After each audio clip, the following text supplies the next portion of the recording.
오늘 우리 성공의 주교자 교회 그리고 저희 경동교회가 함께 교환 예배를 드린 지 16번째 되는 해입니다.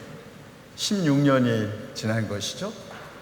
서로 다른 신학적인 전통과 예전을 가지고 있지만 그리스도 안에서 한 몸 한 지체인 것을 교환 예배를 통해서 경험할 수 있도록 기회를 허락하신 하나님께 영광을 돌리고 초대하신 우리 주임 신부님, 김근상 주교님, 그리고 성도 여러분께 교회를 대표하여 감사드립니다. 우리가 아는 것처럼 시편은 150개의 시가 모여 있습니다. 문학적 장르에 따라서 탄원시, 감사, 교훈, 찬양시 등 다양한 문학적 형태로 나눌 수 있습니다.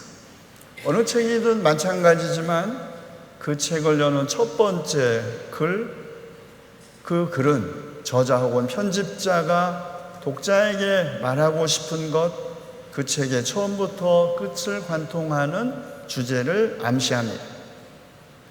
시편을 여는 그 첫 번째 시는 복 있는 사람에 대하여 말하고 있습니다.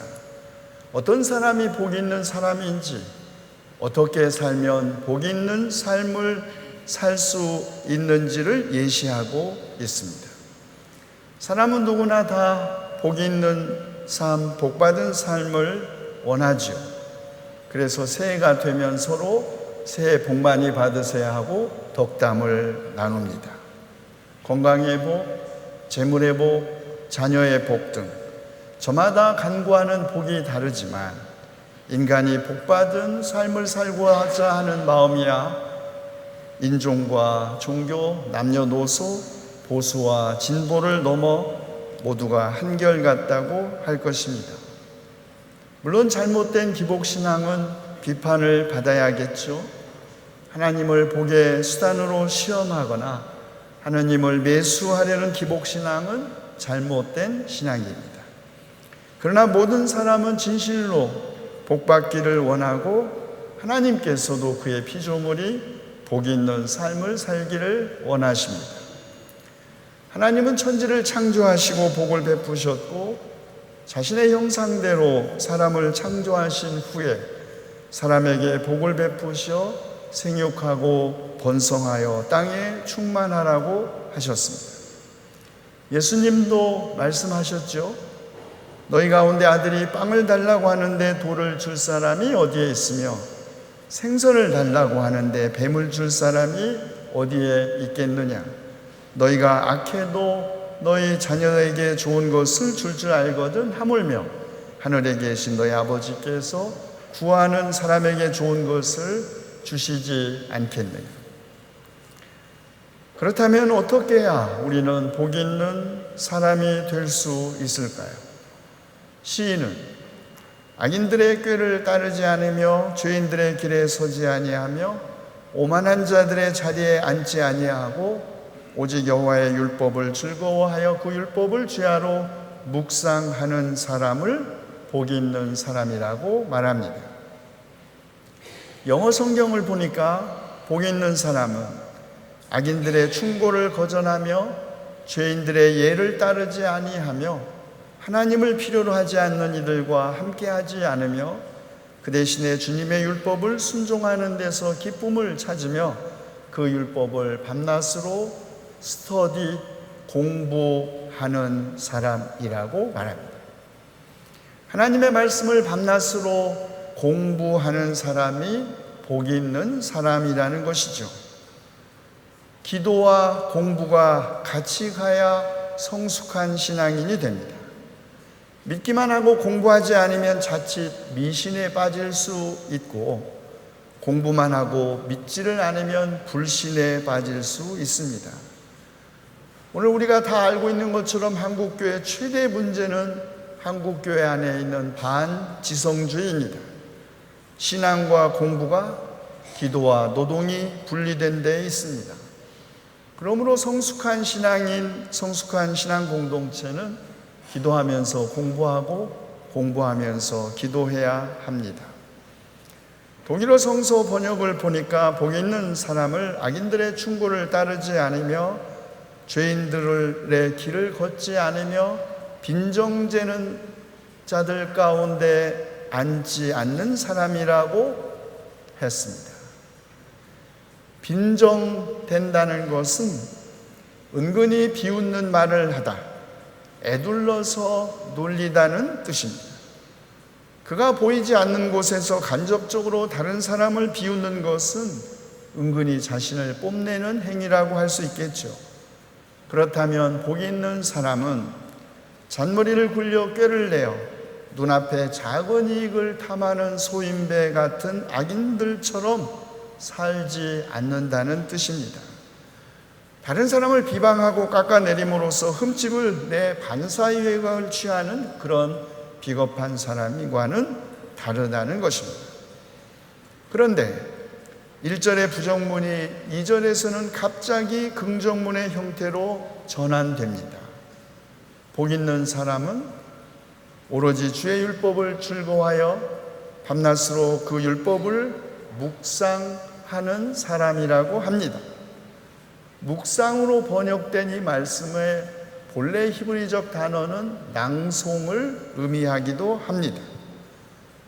복 있는 사람은 그러므로 하나님의 말씀을 듣는 것을 기뻐하며 하나님의 말씀을 쉬지 않고 낭송하는 사람이라는 것입니다.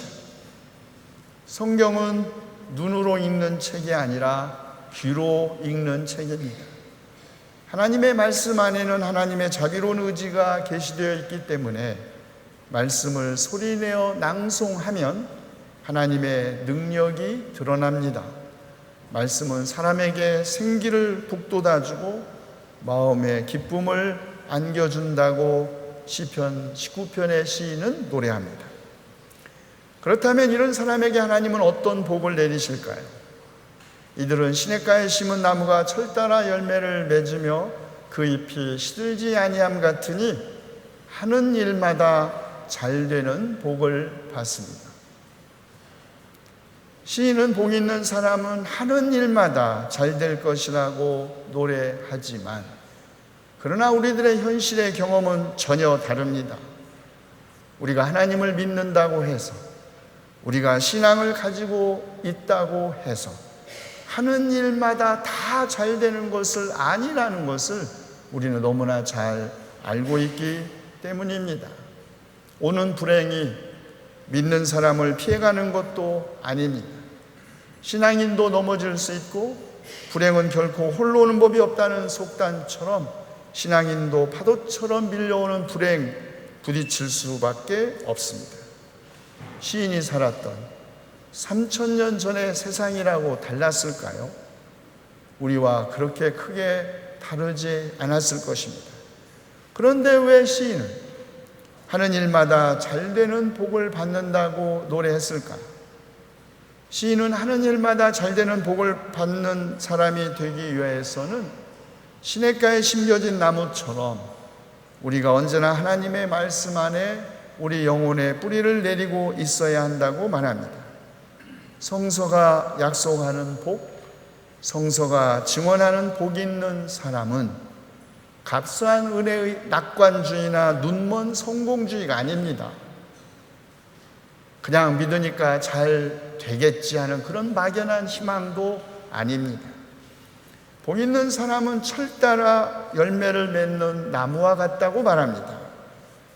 열매는 너무 일러도 너무 늦어도 제맛을 낼 수 없지요.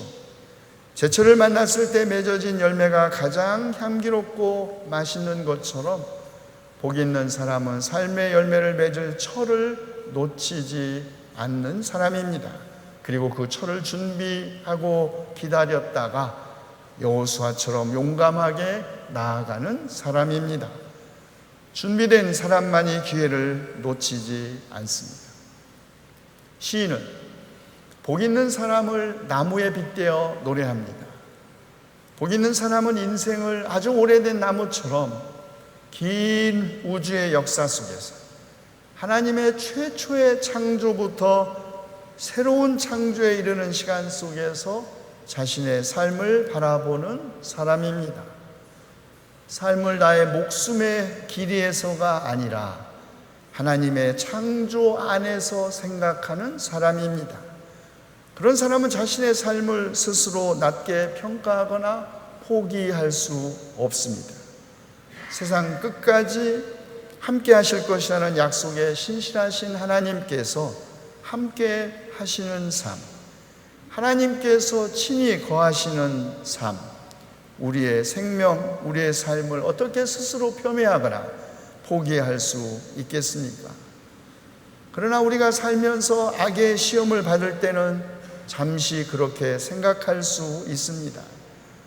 그러나 악은 잠시 승리하는 것처럼 보이지만 그렇지 않습니다. 시인은 악인들이 한갓 바람에 흩날리는 겨와 같으며 심판 때 얼굴을 들지 못하며 의인들의 모임 곧 새로운 세계의 메시아적 공동체에 들어서지 못할 것이며 악인의 길은 망할 것이라고 노래합니다. 그러므로 복 있는 사람은 악한 사람들이 더 잘되고 뻔뻔하고 오만한 사람들이 더 잘나가는 현실을 보고 시험에 빠지지 않습니다. 악착스럽고 다른 사람을 짓밟으면서 자기의 이익에만 혈안이 되어 수단과 방법을 가리지 않고 부를 축적하는 오만한 사람을 결코 부러워하거나 시기하지도 않습니다. 복 있는 사람은 그런 악한 사람들의 길이 결국은 망할 것임을 알고 오직 하나님의 길, 하나님의 말씀이 인도하는 길을 다만 서두르지도 않고 쉬지도 않고 묵묵히 가는 사람입니다. 하나님은 이런 사람에게 복을 내려 마침내 만민이 그 사람 때문에 복을 받게 하실 것입니다. 우리 성공의 주교자 교회 성도 여러분, 그리고 경동교회 성도 여러분 모두가 이런 복 있는 사람이 되기를 주님의 이름으로 기원합니다. 기도합시다. 아브라함을 불러 그로 말미암아 만민이 복을 받도록 복의 근원으로 삼으신 거룩하신 하나님, 부족한 저희에게도 자비를 베푸셔서 저희도 복의 근원이 되게 하여 주시옵소서. 우리 주 예수 그리스도의 이름으로 기도하옵나이다.